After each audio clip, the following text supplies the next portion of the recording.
Hello, everyone. Welcome to another episode of Liondensports podcast. Very pleased to have Duke Harrison in with me today.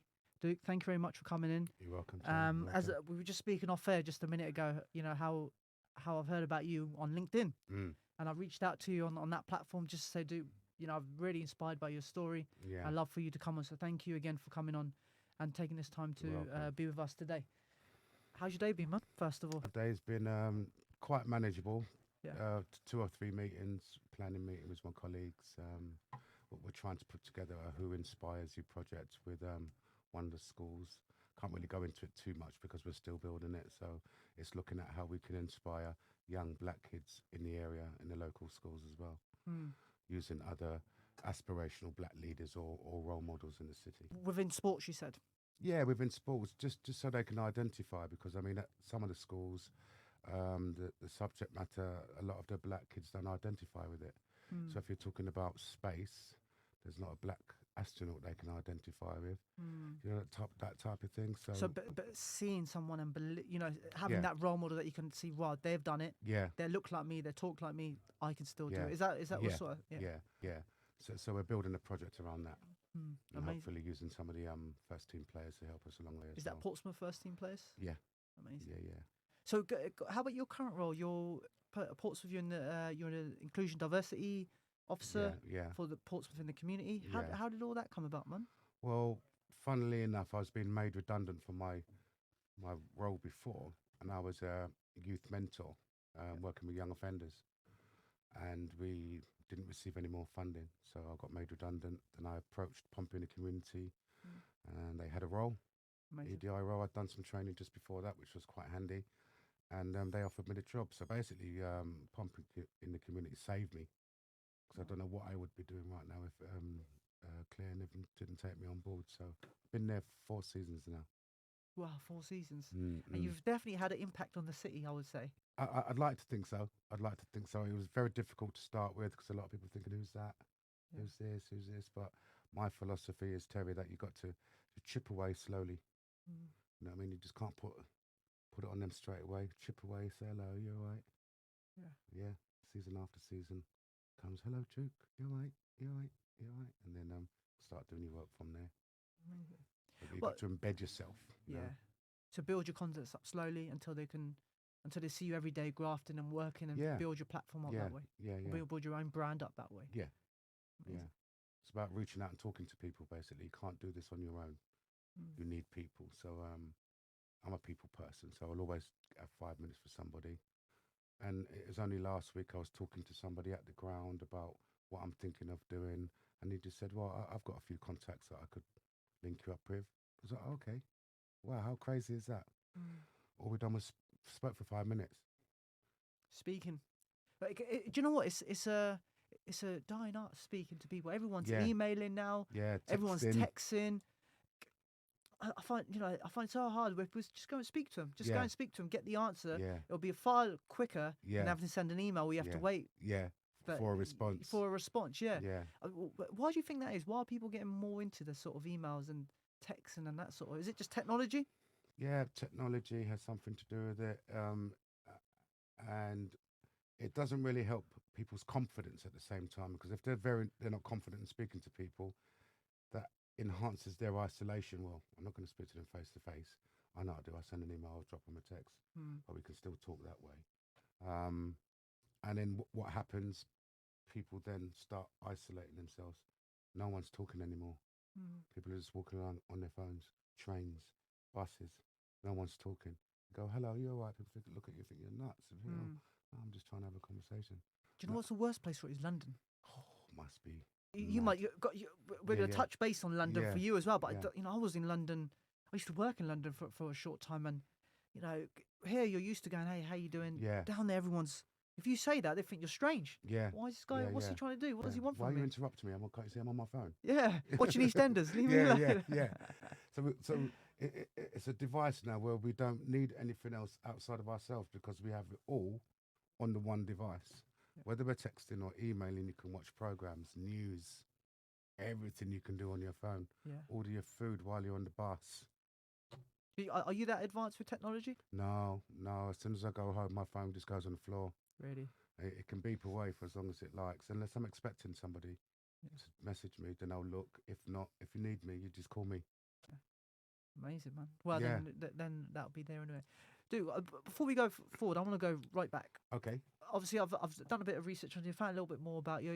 You're from London way, just outside London, right? Yeah, Southeast London. Southeast London. Brought up in a Jamaican household. Mm-hmm.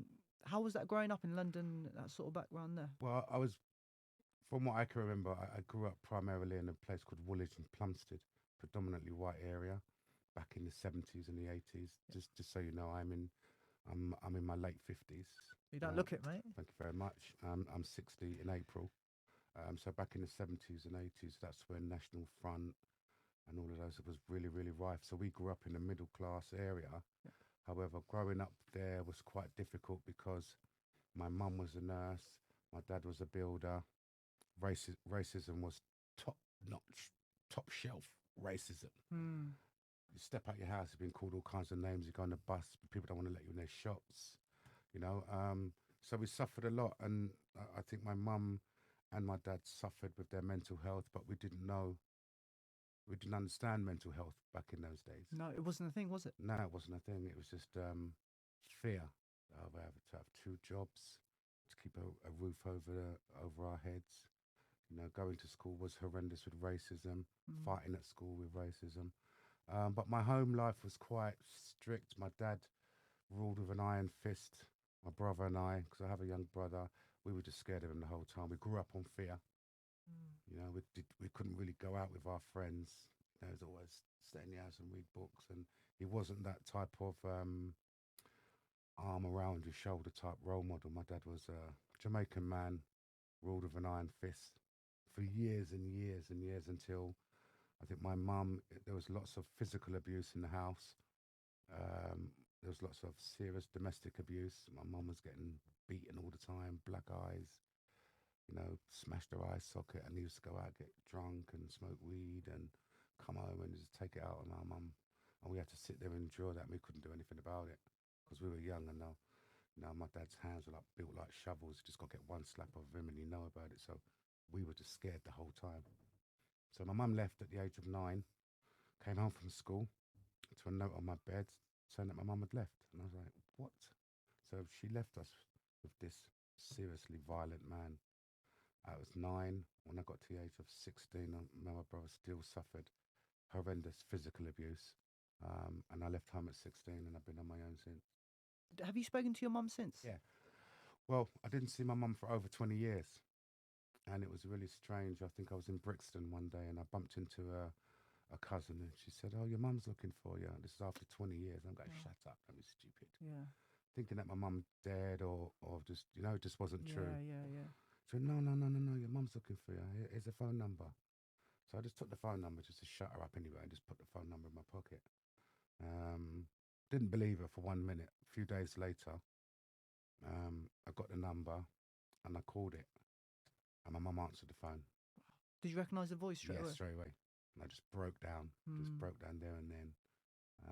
And then probably about 2 or 3 months later, travelled up she lived up north, or she still lives up north, and to go and see her. And it was quite emotional. Stayed for a few days, and it had almost felt like nothing had changed. That gap, that 20-year gap, had closed there and then.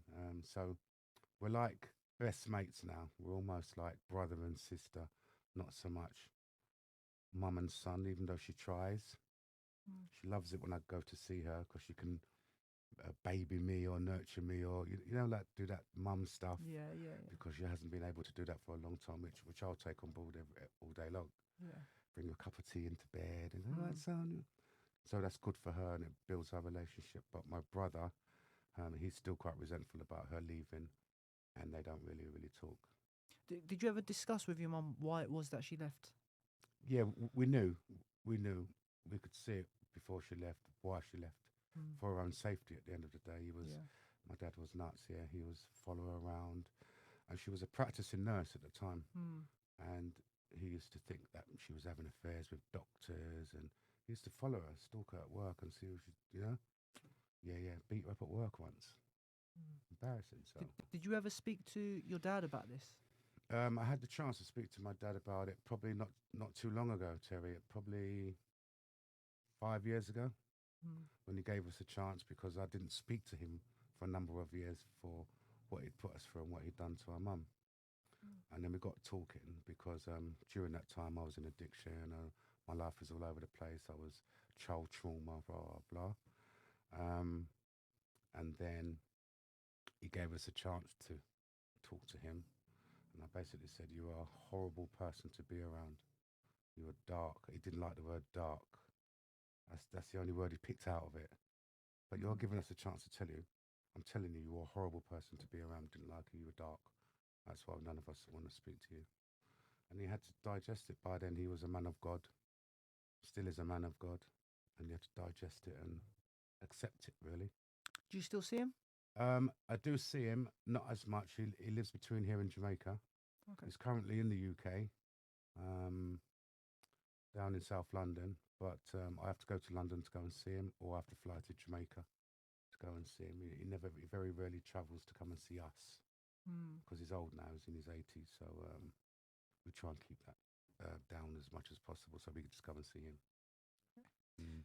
That's fine. And you mentioned about racism back then. Obviously, but being from Portsmouth back 15, 20 years ago, racism was quite heavier. You had as you said, you had my dad who was brought up here. He said loads of racism. He obviously a Sikh man. He had his turban and stuff like that. So for you in London, how was it? How was it growing up in that in terms of racism? Like I said, it was top shelf racism, proper racism. You couldn't go in the shop without a man going, "Yes, can I help you?" Do you know what a microaggression is? A microaggression is when you walk past a white person or a white woman and she clutches her bag, thinking that you're going to rob her. Lots of that we went through, calling all kinds of names, gollywog, blah, blah, blah, fighting with skinheads, you know. And there was a big Asian community in Plumstead and Woolwich as well. I think there still is. And we had to basically come together as blacks and Asians to fight together, like become allies to fight against the skinheads. Wow. Yeah. Even at your age, when you were quite young, was it your Yeah. dad having to fight there? Yeah. My dad was protecting us. My dad would, yeah. I think, wow. Yeah. There was a time where we had a big fight in the park, and I think my brother had run home and told my dad that there was a big fight, blacks and Indians and Asians versus the whites in the park, big tear-ups. And then my dad came down with his axe and just started waving it around, and people were scattering. Yeah, one thing about our dad, he was super protective. Yeah, because he went through the racism stuff as well, and even at work, and you know, so he was a big man. He was a strong man, plasterer. You know, he could look after himself, but there were times when he'd have to pull the. Yeah, so we got it all the time. It was non-stop racism. You couldn't get on the bus without someone not wanting to sit next to you or call you a black this. You go in the shops, people don't want to touch you. You know, you meet.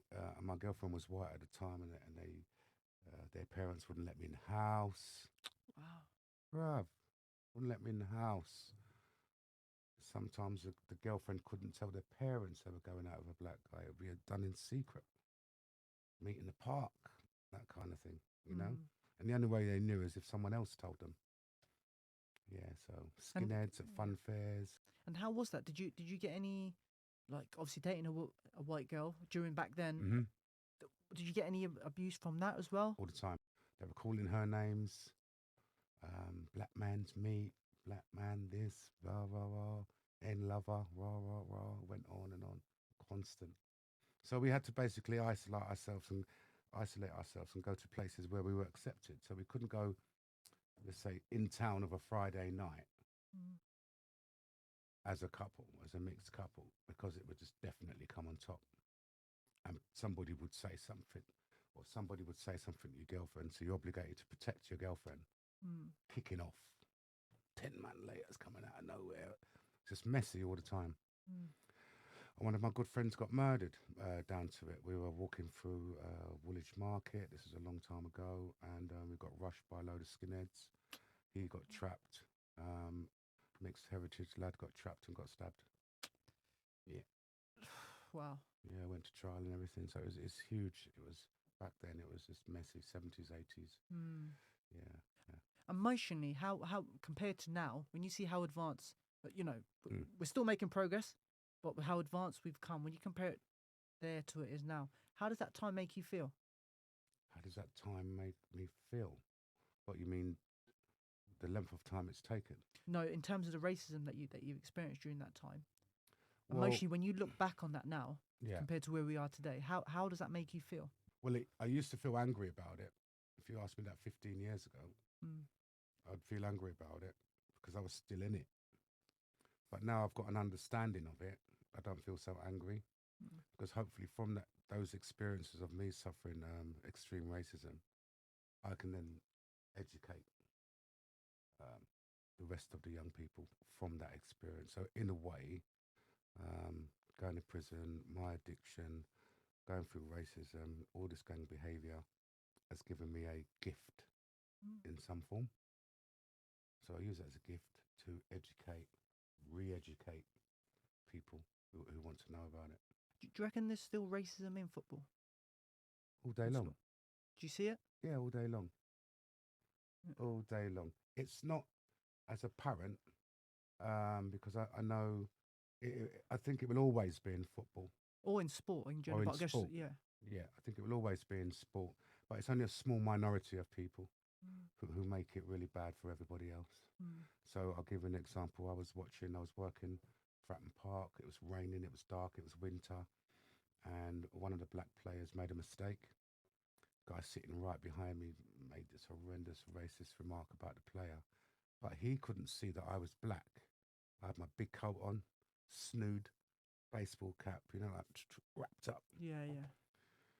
So I turned around like that, and he was like, "Oh my gosh!" He realised that. It's like, "Oh," said that about a black player. The guy behind me is black. He's like, "Oh." So we're told not to challenge. I'm not going to challenge him. I'll just take his seat number and report his number, and he'll get a letter or whatever it is. Hopefully banned. Well, 5 minutes later or 10 minutes later, the same player scored to win the game. Then all of a sudden, he was the best thing since sliced bread. Mm. Do you know what? You saw that in the World Cup. Was it World Cup in the Euros? Do you remember the Euro final, England versus Italy? Yeah, yeah, yeah. How much abuse those three it was Rashford, Sancho, Sancho, and Saka. You can't comprehend how much abuse they got. You just can't comprehend it. Yeah. And how is that good for footballers? They're human beings at the end of the day. Mm. And some of these people who are throwing out this abuse need to know what that's like. Can you imagine millions of people just going, whoa? Mm. That kills people. That sends people over the edge. And all they're doing is doing their job. Yeah. All right, we miss penalties. It's football. Pressure, it's called. You've got so many people in the stadium. You've probably got 60, 70 million people watching around the world. That's pressure. Mm. Yeah. Boys 19, 20s. Pressure. Whole world's watching you take this penalty. That could really break a player. But I Yeah. think Saka, really, I think, and Rashford Yeah. and Sancho slowly, Yeah. they're really proving their class. Yeah. They've just gone strength to strength to Yeah. strength, and Yeah. hopefully that continues. Because Yeah. And that's what we like to see. And they've got the support network around them. have they? Okay. Yeah. I don't think if they didn't have the support network around them, they wouldn't be playing football. Hmm. He's got his family. He has faith. Gareth Southgate was a good influence for him. I'm sure Arteta is a good influence for them. Yeah. So they do have support around them, but they just have to be careful who they talk to, what they do. And it's almost like you're under pressure to play good so the fans don't slate you on social media, isn't it? You know if you missed a goal, if you missed a penalty, you already know what's coming. Before you even picked your phone up, you know what's coming. Imagine the nerves going on to that penalty, just thinking if I miss. Oh.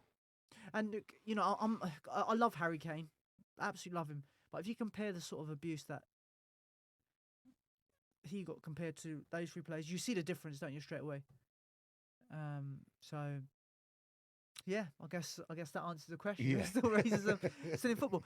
Why do you think there's not many? And you can be totally honest. Why do you think there's not many, being an Asian background, Sikh background? Why do you think there's not many Asian people who have developed within the sport of football? I'm sure they are there. Yeah. I think it's a development pathway. Hmm. Because and I think there's a lot of nepotism within football, a lot of managers in bringing their own people in or bringing their own families in. I mean, there are coaches who are good enough, Sikh coaches, black coaches, African coaches who are good enough to do their UEFA A's or UEFA B's, but they're just not being seen or not given that chance to progress, or maybe depending on what club they're in, there isn't a pathway for them to progress, or they're just not being looked at. But that's from a coaching aspect. But how Yeah. about from a footballing aspect? You've got such a huge population that plays football Yeah. from the Asian community. Is it that simply that they're not good enough, or is it anything else? What do you reckon is it through that? be. Have you seen many come through in your time in football? I've seen a couple. Well, I think we have an Asian linesman, Asian referee just come through recently. Yes, I saw that. I think there's 2 or 3. Yeah. I think there was an Asian referee back in the day. His son is now a referee and linesman. And he was at Fratton Park a couple of weeks ago. Was he really? Yeah, yeah. Oh. And we have black referee. I think his name's Sam. I know him really well. He gets a lot of abuse though. Does he really? Sort of thing. Yeah, you got to have big shoulders, but they are coming through. And the more we chip away at this with the Premier Leagues and the English football leagues, they will come through. We just have to keep talking about it. Yeah. They're there in the background, but I think sometimes they're just going sideways instead of going up forward. Yeah, so they're just going to keep pushing, keep chipping pushing. away. Yeah. Just do the best you can. And make a breakaway. And they'll break through. That's really fascinating. Thank you for that. But when you said you left home when you were 16, what did you do after then? You meant, as I said, I know it was history of gangs and drugs and everything else. Tell me more about that time after you left home. When you left home, 16. Yeah. So I had a friend, white lad it was, said, "Oh, you can come and live with me." And I just went, "You know what? Okay." And I just grabbed a bag of clothes and just left. Left everything behind, didn't go back, left my brother there. And his family said I could stay with him. Now, I ended up going out with his mum. I was 16 at the time. She was 35. 4 kids. 2 were younger than me. 1 was the same age as me, and 1 was older. And I went out with her for 7 years. And then from there, and again, I had no role model to say, "Duke, don't do this." I was out robbing and stealing, meeting up in gangs. With her, or was it No, with her son. With her son? Yeah, I was just living in the house. Okay. Then we had a relationship. How did the son find that? The son knew. I mean, how did he find that? What? He was fine with it. He was fine. Because we were out just doing our own thing. We were like almost like brothers. And we sort of told him, I said, "Oh, I'm seeing him." He was like, he didn't care. It was the others who weren't too happy about it. Her ex-husband weren't too happy about it either. But back then, Terry, I think you were called Toy Boys back then. And you could definitely see the age gap. Yeah. But yeah, I had a lot of fun until the last 2 years. It just got messy because I didn't seem to be getting any older, but she was. So 35 plus 7 is 42. She got to 42. I didn't even look a day over 20. And every time I stepped out the house, she thought I was going to see another woman, and all those complex thinking came into play, and it just got messy and we split up. But then during that time, I found gangs in the local area. I was never home. I was taking drugs with her son, robbing and stealing, just doing gang behaviour basically. And then from there, a couple of stints in prison because of my behaviour. Yeah, going out burglarising. I never burgled anyone's house. I was too scared to do that, believe it or not. But it was more industrial estates, warehouses and stuff like that. What sort of things would you take? Well, at the time, warehouses, stereo systems, food, anything. As soon as you'd have to go out and pre the movements and see what's going on, and think, that looks like that can go. And we go back maybe a week later, test it out. Another week later, go back, break in. You don't know what's in there sometimes. And what was your stints in prison? What you said you had 3? Is it 3 stints in prison? Yeah, 2. The first one was a minor one, just driving with no tax and insurance because I was a prolific car thief. And there's always driving with no tax and insurance, as you do. And the other one was burglary, industrial burglary. So I was doing stints of months on remand, you know, like 9, 10 months waiting to go to court each time. And then I'd done a stint in America where I'd met this girl, daughter of our child, Natasha. We were both doing drugs to the point where it's just a whole life. We were almost like Bonnie and Clyde, me and this Irish girl. Bonnie and Clyde go out, do what we're doing. We're a good team, work people over, got money, and our habits just got massive. And Mum reached out to her and said, "Look, you need to get away from Duke because of your drugs and you're losing weight." And so Mum sent her a ticket to go to America, and then she went. I thought, what? Left me on my own. After 6 months, I think we were pining for each other. I think I was more pining for her. So I sold everything I had. She said, "Come over." Got a ticket, flew over. Halfway across the world, and I'm thinking, what am I doing? Flying America for this girl. Anyway, met her. She'd put on loads of weight, obviously, because she'd stopped taking drugs. Wasn't the same girl that I left because she was like all svelte and yeah. Got there, she got ballooned. We know America, the servers, everything's just massive in America. Yeah, it is. Anyway, stayed there, managed to get a job. She was working as a lingerie model, earning lots of money. And I was just sitting in the apartment doing nothing. So I thought, I need to get a job. So I've gone next door. The guy said, yeah, you can use my ID because you need to carry ID, don't you? So I've gone for the shop in a warehouse, give her my ID. She didn't even look at it properly. Just went, yeah. The guy didn't even look like me. Big moustache like that. Didn't even look nothing like me. Got the job. Worked in a big warehouse. So it's the warehouses that put the foods on the pallets, on the lorries to take to the supermarkets. Got you. Yep. Distribution centre. One of those ones. Obviously a clerk.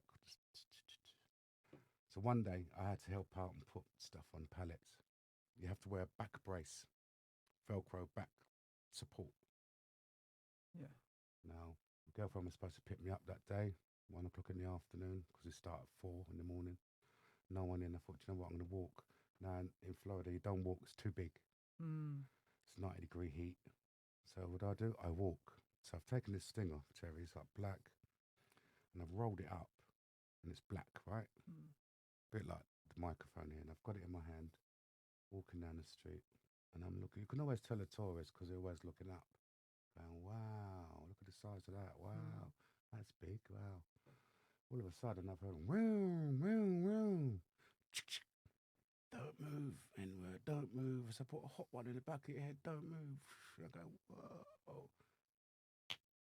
Someone had called the police saying I was carrying a concealed weapon because it was black, the thing I had in my hand. Someone said, yeah, I can see a black guy walking on the street with a weapon in his hand.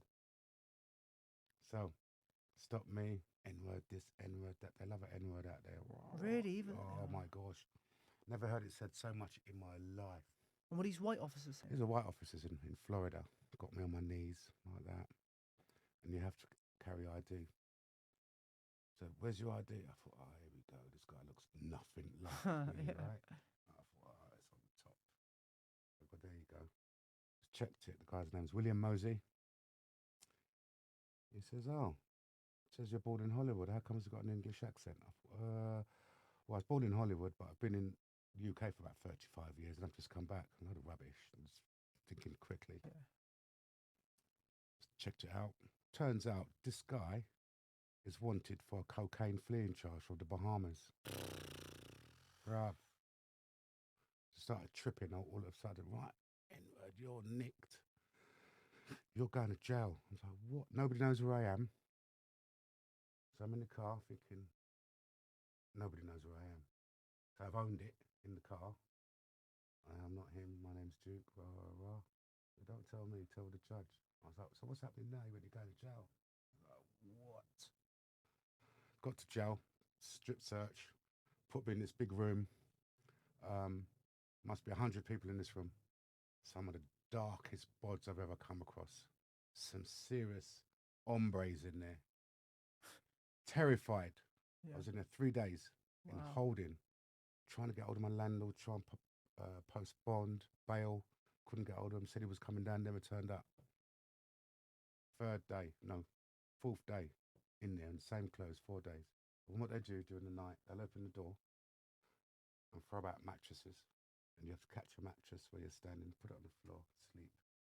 Same thing. Fourth day, officers come in, it's gone, right, Terry, over there. It's gone, Mosey. That's the guy I was using the ID with. He went, over there. I thought, sweet, going home. So walking through the building, I went, and you know anything? This don't look like the way out. I go, yo, what's going on? I went, we're going to Stockade. I went, what's that? I went, jail. I went, what? He went, we're going to jail. So I said, what are we doing now then? He went, uniform change. And I just started to trip like you wouldn't believe. Orange ears, the chain, ankle bracelets, waist bracelets. Nobody knows where I am. How about your missus who you've followed out there? Did she not? I didn't hear a thing. Called my landlord because I couldn't get hold of her. So she would have seen the landlord because we live in his property. Yeah. Nothing, Terry, nothing. Carted off to jail. Funny. And, well, it wasn't funny. Yeah, and I was just tripping the whole time. Couldn't believe I was going to jail. And I was cuffed to a white guy, the only person I knew. So I've got to jail and it's like a billet-style prison. 60 bunks that side, 60 bunks that side. Blacks, whites, white line. So the only person I know was the white guy. Yeah. So I've crossed the white line, asked him for a cigarette. He's more or less dissed me. I said, like, do one. Yeah, in no uncertain terms. I had to go back over the other side, over the line. They knocked me around for about 3 or 4 days for going over the line. You don't do that. Segregation like you wouldn't believe. So went to court. I was there a few months. And I tell you what, I was terrified the whole time I was there. Terrified. Yeah. They was taking my food. I was having to shower at 4 o'clock in the morning because I was so scared. And it was because one inmate, he was doing 25 to life for killing his parents. He thought I was funny. I taught him how to play chess. And he loved my English accent. And he just went like that. Don't worry, I'll look after you. And he looks after me. 3 or 4 months I was there. And then, and the time I was there, I was waiting for papers to be faxed over from the UK to prove who I was, basically. When I court, it's like a shuffle system in the court. The judge went, right, William Mosey, still calling me William Mosey. My girlfriend's now in court going, yeah, his name's not William, his name's Duke. He took one look at her, seeing that she was white, one look at me, see that I was black, and he went, $1,000 before this man comes out of jail. Next. Okay. And a few days later, I was bailed out. After 3 or 4 months? Yeah. Well, what are some of the things that you saw when you were inside? I saw stabbings. I saw and I didn't see. Does that make sense? Yeah. I didn't see stabbings. I didn't see officers beat up inmates. I didn't see drugs being passed around because I wasn't looking, you know. All I saw was me playing chess with the guy who was looking after me. And I would go and they set the mick at me because of my accent, but they would nick my food because I was just there on my own. I had no one to back me up, and I'm not fighting them bods in there. Yeah. And the guys would kill you in a heartbeat. And I was banged up with lifers and multiple lifers.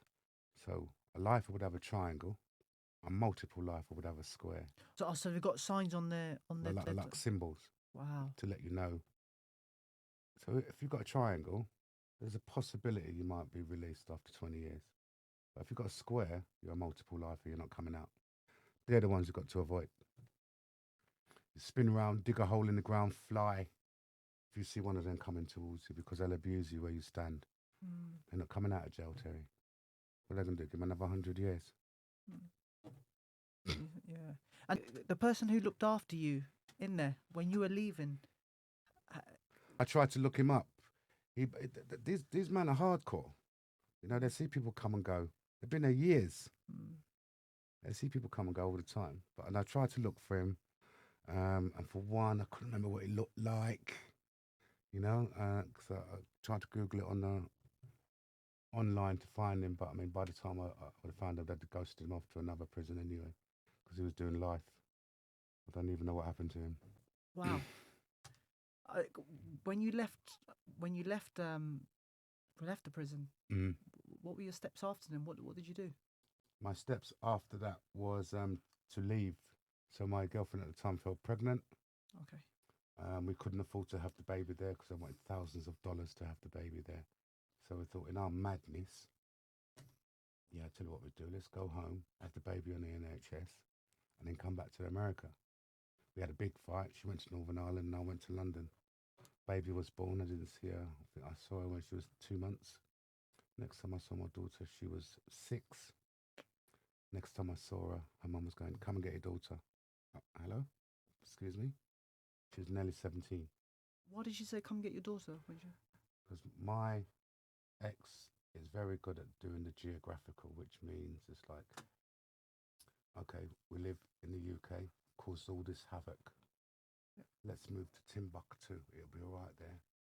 Cause more havoc. Let's move from Timbuktu to Alaska. Wow. Right? Cause more havoc. But what she's not realising is that she was the problem. Mm. So regardless of where they move, there will always be a problem because she was the problem. Yeah. So they moved to get away from the problem that they created, not realising it was them. It was her that was causing it. Yeah, create more problems in Timbuktu if it all need to move from here. Done that about 8 times. Finally ended up in Spain. I think my daughter had enough, reached out, found me. I flew to Spain, gave her the choice. I asked her if she wanted to come back to the UK, and she said, yeah, and I just brought her back. And she's been with me ever since. Wow. Yeah. Is she living in Portsmouth with you? She did for a while to go through the system. You know, at the time I was a peer mentor in recovery, so I had a few links in the council who could help her out and give her young person's hostel because she didn't want to live with her dad. She wanted to do it her way. That's fine. So she went for the hostel, got flats that way, got jobs. She's always worked, and then moved to London. She's been here ever since. She was at Croydon, then she went to and from her family in Northern Ireland. So she went Northern Ireland, come back. Amazing. What's she doing in London now? She and her 2 friends own their own recruitment company. Amazing. Yeah, and the brown girls are us because I think both girls are Indian, and my daughter's mixed. So I call them the brown girls are us, and they run their own recruitment company. Amazing. Yeah, doing all right as well. Amazing. What's the recruitment company name? Do you know? Do you know what? I couldn't tell you. Oh, okay. I couldn't No tell problem. you. I'd have to ask her. Yeah, thought I'd give it a little plug. Yeah, bless you, bless you. Yeah. So, what were you doing at the time when you went to Spain, or you moved to the UK? You split up with your partner. You said yeah. you moved to the UK. You were obviously still in a way where you said you were in drugs, you were in gangs, and you moved all the way over there with your partner. Yeah. What was your lifestyle like after leaving prison during that time? What, when I came back? When you came back, yeah. Not much different. I was sofa surfing all over the place because I didn't have anywhere to live. I had a couple of girlfriends, and both times I was using during that time. So it was more about me having somewhere to live. I was in a relationship and I was just using. Were they as well? No. They put up with me for years until it got messy. You know, the relationship gets strained. They can only put up with it for so long. And I have another girlfriend. We were looking to buy a house together and all that, but my drugs got in the way. And I got arrested for having a fight, common assault. We were drunken fight, got nicked for that, and then I got kicked out. Then became homeless and living in bandos and trap houses, like drug dens, living with drug addicts, not washing for 3 weeks, it's the same clothes for 3 weeks, walking around, you know, went downhill properly. I was on my belly. Wow. And until the day came when I was working in the pub. I was actually running the pub, and I used to sell drugs in the pub. Yeah, and I used to have a few people. Have you heard of The Sopranos? The program, film? yeah. Yeah. Can't remember the band's name, but there was a band that created the theme tune to The Sopranos. I used to use with them. Wow. And I used to come to the pub regularly, and I was used with them all the time. I'd get down to 6 in the morning. I was messy. Life was upside down and living in squalor, and I had to go and get support. I had to go and get help from somewhere because I knew that wasn't me, but I didn't have the strength or the support from anyone to go, right, Duke, come on, let's go and sort this out. I had to crash and burn hard on my belly like a snake on the ground before I had to go, you know what, I better do something about this. So I only had three options: back in jail, under the ground, or in a mental institution. I only had those three options open to me by that time. Can't be doing this. So I ended up going into detox in London. But I'd done detox 4 or 5 times. So you go to a detox centre, you obviously detox, rapid detox over 2 weeks, put on weight, thinking that you're all right. But what was happening, Terry? I was going back to my flat. Going to my flat reminds me of drug taking. Within 2 weeks, I'm drug taking. I've done that 3 or 4 times. On the fourth time, I decided not to go back to my flat. I decided to go forward, and that's what brought me to Portsmouth. So I was so broken. I'd gone to the centre, and the guy said, right, we're going to have to phone up the detox centres. Couldn't get through. He said, we haven't got no funding. So I said, he said, so what are you going to do now then? I went, well, I'm going to go out, commit a kamikaze move. That means I'm going to run in a shop, grab a load of stuff and run out. And hopefully I'll get arrested. And hopefully I'll have somewhere to sleep. He went, hold on there a minute. Got the phone, and then I called a rehab centre. He said, right, come in every day. You have to give me drug history every day. And then one day they'll tell you that you got a bed. I went, okay. Went in for 7 days. On the 8th day, they went, yeah, we've got a bed for you. Now, 7 days before that, I was screaming for help. On the day they said, we've got a bed for you to come in, I was like, ooh, do I really want to come in now? I had to make that decision, and I went in, and it's the best thing I've ever done. How long were you in for? That time I was in for 2 weeks detox, and then from there, they asked me, what area would you like to do rehab? And I went, anywhere. And they went, Bournemouth. I went, no, not Bournemouth. Why not Bournemouth? There's a lot of bods from London that are doing recovery in Bournemouth, and it just would have been a trigger for me. Yeah. And he just went, Portsmouth. I went, yep, sweet. So they said Liverpool. I gone, yeah, sweet. He just went Portsmouth. I went, yep, I'll go Portsmouth. And then after 2 weeks, someone from Portsmouth came and picked me. No, I got a train. I think I was buddied up on the train to Portsmouth. Because what can happen is that they let you go, give you the train fare, and you just do a left. I think, I ain't going to rehab, I'm just going to use this money and go and buy drugs. Because it's still vulnerable after 2 weeks. Yeah. But I didn't. I know I needed the help. I had nothing to go back to London for. So I met the guy at Southsea train station, picked me up, and the rest is history. Done my 3 months primary, and then my 3 months secondary. Went into voluntary, retrained as a youth worker, youth mentor. Any kind of training I'd done anywhere they threw at me, I'd done it. Volunteered, I'd done it. So I was just on this giving back train, you know. So I remember I was on benefits. I was living in a supported housing across the road from where I live now. And first year, I'm at the bus stop thinking, where are these buses, man? Well, where are the buses? Half an hour. I think, half an hour, that's long. In London. You got tubes and stuff like that, don't you? Right. Yeah. That was it. So I said, where's the nearest tube station? No, we don't have tube stations up here. So I'm like, so how do you get about then? She went, buses and boats. I was like, wow. Half hour for a bus, you know. Long. Wow. But everyone was getting on nice and tidily, saying thank you when they get off the bus. I thought, oh, this is good. Now I get on the bus because I don't own a car. Can't get off the bus without saying thank you to the driver. Yeah. You wouldn't get that in London. Hmm. Probably get brick through the glass. Yeah, probably spit at a driver. Yeah. I've seen stuff like that. Yeah. Yeah. So yeah. So I wouldn't change it for the world. Portsmouth saved me. It's given me all that I needed to have to get me to where I am today. Really has. Met some really, really good people. Um, you stick with the winners. Um, yeah, and just I follow God. It's what God. It's like good orderly discipline, and that's how I like to carry myself. Please, thank you. Manners don't cost nothing. Mm. Be respectful to people, regardless who you are, where you come from. Doesn't matter. Do you reckon this change in you, which we'll touch base on this? Do you reckon it was really deep within you? It was trying to get out. Yeah, That's why you wanted to go seek for help, and yeah, where you could have turned left on that train journey, could have yeah, gone another avenue. yeah, There was something within you that thought, "Do you know what? I want to be better. yeah, I need to be better." yeah. Where do you think that comes from?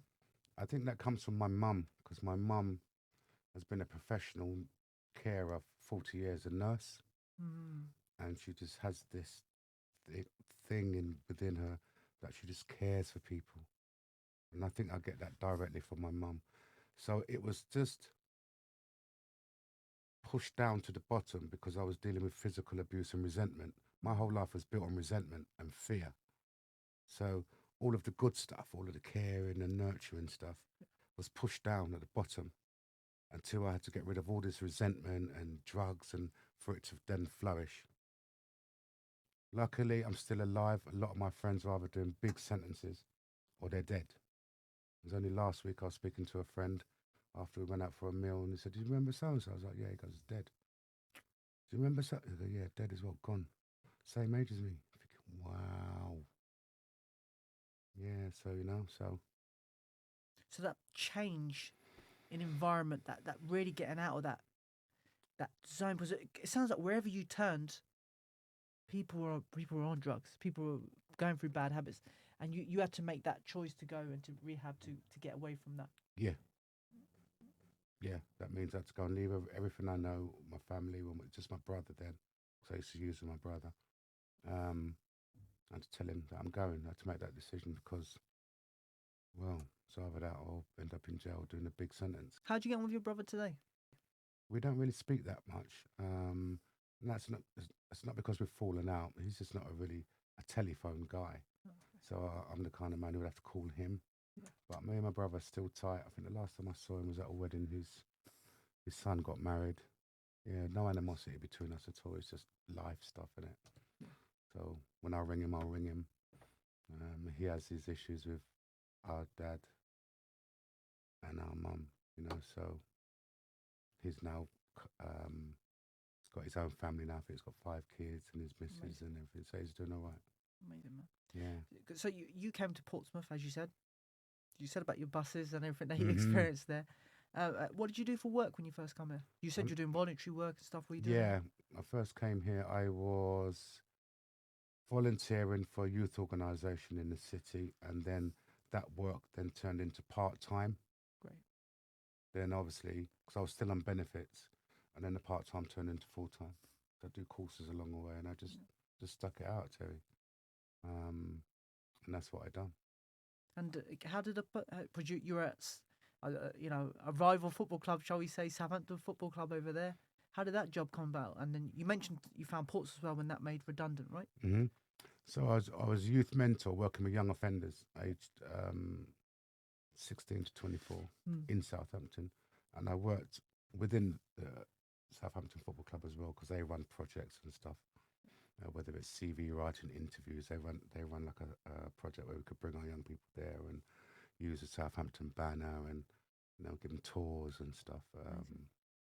And they would often give us tickets to go and watch a match. I've got no issue with Southampton. No. I'm an Arsenal fan. Oh yeah. Yeah. Sorry. Same here. My dad's an Arsenal fan. Yeah. So. What are you? I don't really support a team. Okay. I like individuals. Yeah. I like the amount of effort and skill someone's got. I prefer playing that than a team generally. But Portsmouth's my team, and Portsmouth's born and bred. Okay. So nice. But I do like Arsenal. Yeah. That's all right. I do like Arsenal. Yeah, so we'll go into the schools and I've got the kit and I go, play up, Pompey. No, I'm a fan. I hope you sing that play at Pompey. I don't sing it, but they sing it at the at the schools. At the schools, yeah, and at the Fratton Park. So, because I do a lot of fan engagement as well, so I'm always walking around the stadium. Yeah. So yeah, I got no issue with Southampton. They looked after me there, and then again got made redundant.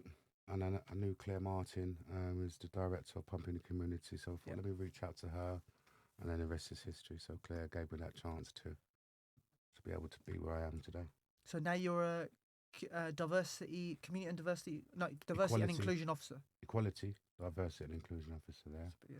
Plus, I sit on other projects. The Premier League Inspires projects, where we go into schools and work with young people who are not bad kids, but just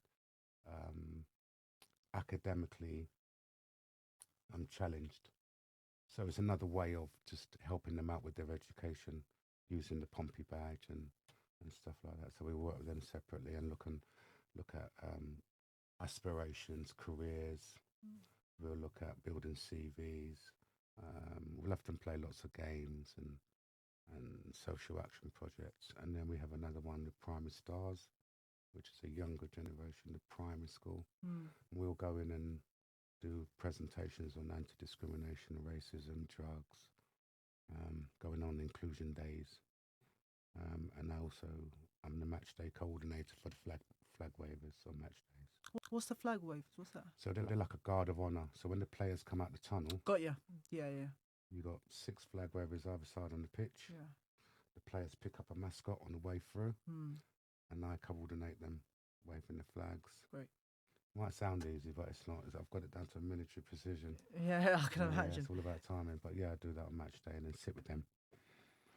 Do fan engagement, so I'll go players lounge, I talk to the families, and also what I find is that if there's a new black player in the squad, sometimes their families will come to the players lounge and maybe feel a little bit intimidated if the rest of the families are white, if they don't know anybody. And some of the white families have been coming in there for months and months and months, and there's fresh players that's come in, so they feel a bit like, oh, don't really know anybody. So that's where I come in. I'll go into the players' lounge and introduce myself, see that there's someone like you, let them know who I am, shake their hands, make them feel comfortable and welcome, and I'll do that to everybody in there. Yeah. Again, it comes down to those people skills, doesn't it? 100%. I don't think there's any other EDI in football that does that. I don't think there's any other EDI that do fan engagement on match days. Yeah. Go around and say hello. I say hello to every single wheelchair user or disabled fan, whether the disability is invisible or not, all along the home end. Say hello to every single one. Make sure they're okay. You all right? Warm enough? Anything I can do for you? All the way along. And then come back. Engage with people in the crowd. Engage along pitch side. Players lounge, engage outside of players lounge, security, people know who you are, and even the guys that work the bars, that pull the pints and leave out the sausage rolls. I'll go along, hello, you all right, you okay? And the staff predominantly are black or Asian. And they're just as important as the players as far as I'm concerned. They're doing us a service, and I walk along. And I've met some really good people amongst them, some entrepreneurs who are just doing this to earn a little bit of money. I think a few of them come from this university. Really? Yeah. 100%, yeah. Yeah, no, it's a big community of entrepreneurs here, so it's good to see. You were recently honoured on the football blacklist. That's huge, man. Tell me about that. How did that come about? During COVID, we were working from home, and I got an email, and it said, "Oh, you've been nominated for a Football Blacklist Award." I'm thinking, what's that? So I emailed back. I went, "Is this for real?" I'm thinking it's a spam email or something, right? Emailed back cautiously, "Is this for real?"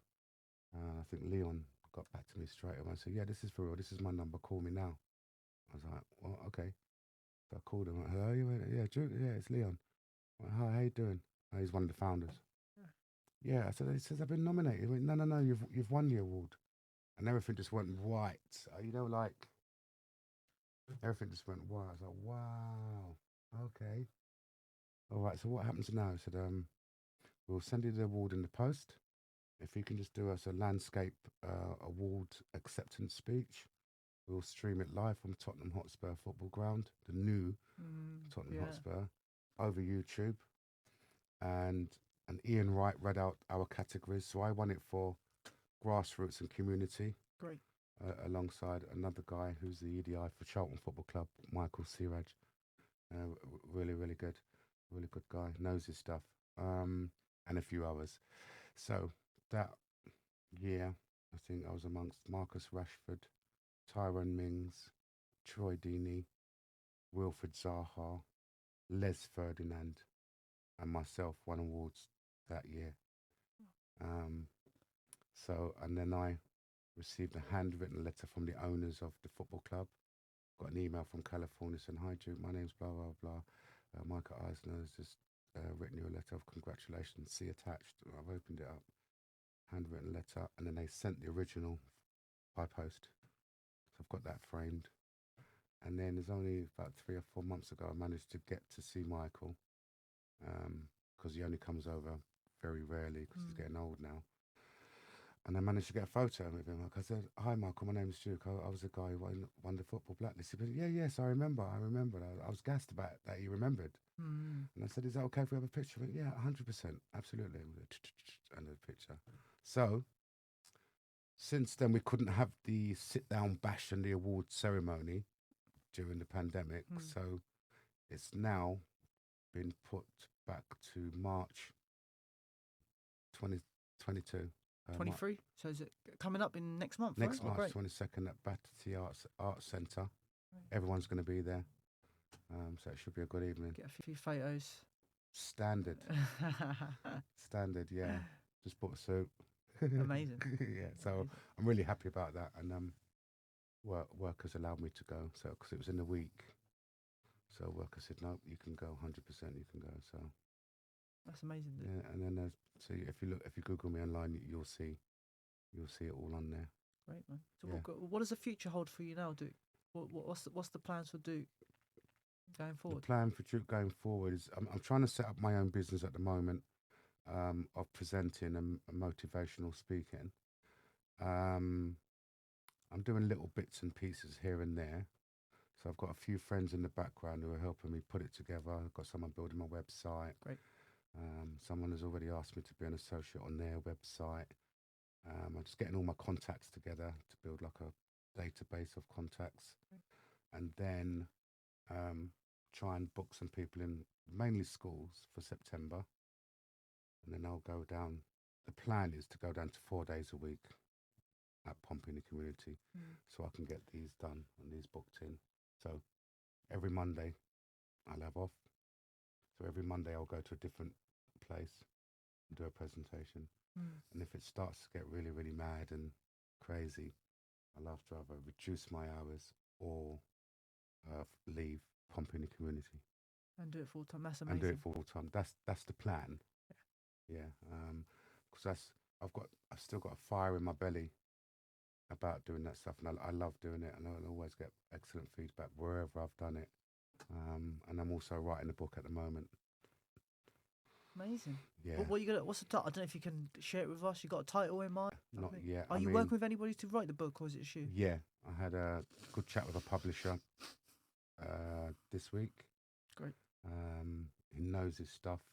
So we're looking at audio, ebooks, hardbacks. But he's taking me through the whole structure. So I've got a year to get the book ready, and then just give it to him, and he does the rest. Amazing. Yeah. So I'll look forward to reading that.